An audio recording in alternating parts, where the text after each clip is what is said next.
ఒక మాట చెప్పండి మీకు, చాలాసార్లు వీళ్ళు ఆ మాట అన్నారు, వాళ్ళు ఆ మాట అన్నారు, వీళ్ళు నాకు ఆ రకంగా బాధ కలిగించారు, ఈ రకంగా బాధ కలిగించారు అని చాలాసార్లు బాధపడిపోతూ ఉంటాం.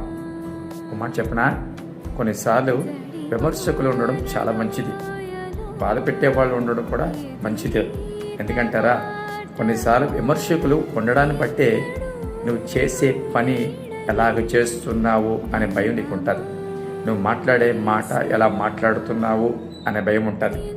బాధ పెట్టేవాళ్ళు ఉంటారా, ఆ బాధలో ఎలా ఓర్చుకోవాలో, ఆ బాధను ఎలా అధిగమించి ఈ లోకంలో నిలబడాలో నేర్చుకుంటావు. ఒక మాట చెప్పినా, దే మేక్ యూ పర్ఫెక్ట్.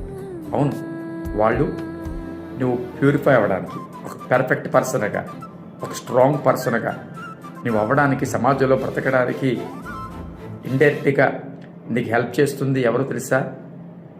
విమర్శకులే, నేను బాధ వాళ్ళని బట్టే నువ్వు అంతకంతకు స్ట్రాంగ్ అవుతున్నావు, అంతకంతకు నువ్వు ఎదుగుతున్నావు. విషయం తెలుసా? కాబట్టి విమర్శించేవారు ఉన్నప్పుడు ఒకవేళ ఏదైనా ఉంది అంటే తప్పకుండా సద్విమర్శను ఇన్వైట్ చేయి, సరి చేసుకో. ఒకవేళ ఏమీ లేకపోయినా విమర్శిస్తున్నారా, మంచిదే, చాలా జాగ్రత్తగా ఇంకేం ఎలా పర్ఫెక్ట్గా చేయాలో ప్రయత్నించు.